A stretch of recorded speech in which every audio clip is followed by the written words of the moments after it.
My best bet presented by DraftKings Sportsbook. I think I hit it last week. Yes, you had Falcons. Yeah, I had the Falcons and I had the Bucks week 1, right? You're 2-0. Ooh. I should be on the set on LA on Sundays instead of the set on Saturdays. You should. With the way my 2-0 my picks in the college and pro have been branching off. But yeah, I'm going to look for 3-0. I'm going to go with one of the Monday night games, over 45.5 in Bills Jaguars. I don't trust the Bills defense at all. We saw the Cardinals just carve them up quite a bit week 1. They lost some players in the game at Miami on Thursday night.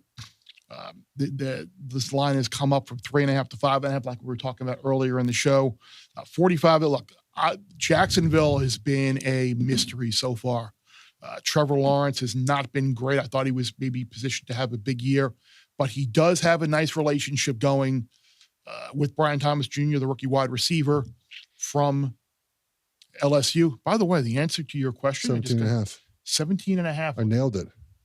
That's yeah. Let's find that right now and interrupt the podcast to fire that in.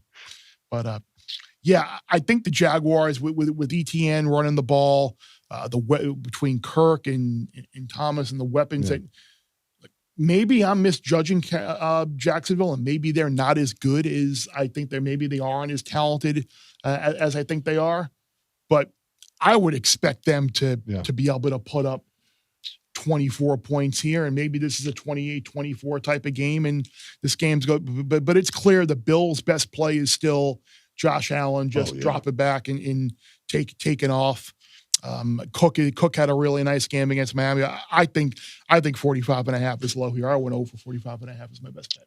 Jacksonville Bear was 6-2 last season heading into their bye week. They've had 11 games since then, 9 last year and 2 this year. Do you know how many? 9, right? Yeah. No, 3. 3-8? Yeah. They beat Tennessee and Houston last year, and they beat the Panthers in week 17. They beat the Panthers in week 17. Like 12-0 or something. Wasn't it like an ugly game? 26-0, but Trevor Lawrence did not play in that game, it looks like, because Beathard was a leading passer. So I don't know I think he hurt his ankle, right? He hurt his ankle.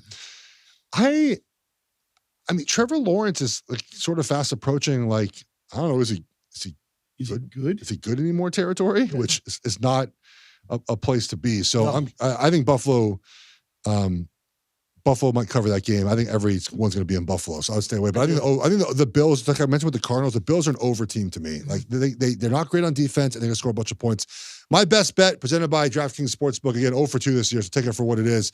Chargers plus 1.5 here, Bear. I know you're staying away from this game, the Mike Tomlin voodoo. I am not. Mike Tomlin, I trust. It has to stop at some point. I don't know what it is, but I think the matchup, as I mentioned earlier in Gambling Group Chat, Bear, this is a Chargers team that's sort of built to stop the Steelers and what they do best, which is rush the passer, control the line of scrimmage. The Chargers tackles are very good. They're going to be able to sort of have a plan for Watt, have a plan inside, and then just sort of grind away offensively. And they haven't even had to use Herbert yet. And the Steelers defense has done a good job, Bear, but they played Bo Nix and Kirk Cousins. This is now Justin Herbert. Mm-hmm. On the flip side, the Steelers can't score anyways. 1 touchdown, 8 field goals. Now they're playing a defense that's really done a really good job. They confuse. They have some different looks. I think they're going to have a plan for Justin Fields. Chargers also staying on the East Coast, Bear, so they're not flying back home and flying back forth. So sort of like the whole East Coast, West Coast, East Coast thing doesn't matter here. They're staying in Charlotte for the week. So give me Chargers here, plus the 1.5. I think they win this game outright, but I'll take the point. I'm just looking right here. There are 1, 2, 3, 4, 5, 6 teams that have scored 30 or fewer points this year, or 31 or fewer points in the NFL this year. I would imagine most of them are not 2-0. They're 4-0-2, 1-1-1, and then you got the 2-0 Pittsburgh Steelers. It has to stop at some. I can't keep getting away with this.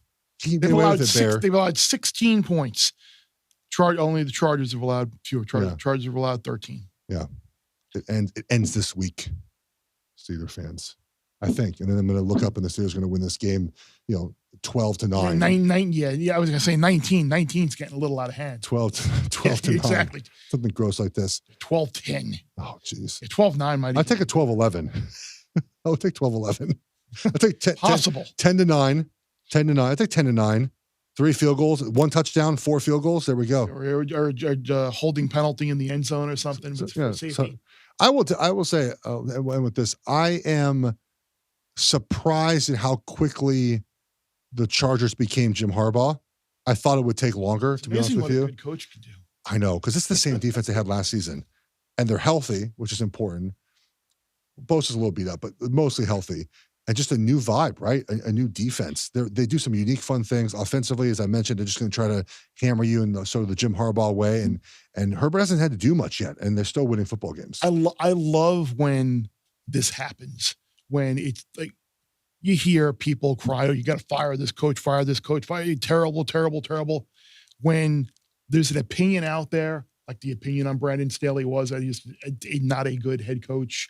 And everybody just said, how have you not fired this guy by now? Like year after year after year. And finally you do fire him and you bring in a real head coach. Oh, yeah.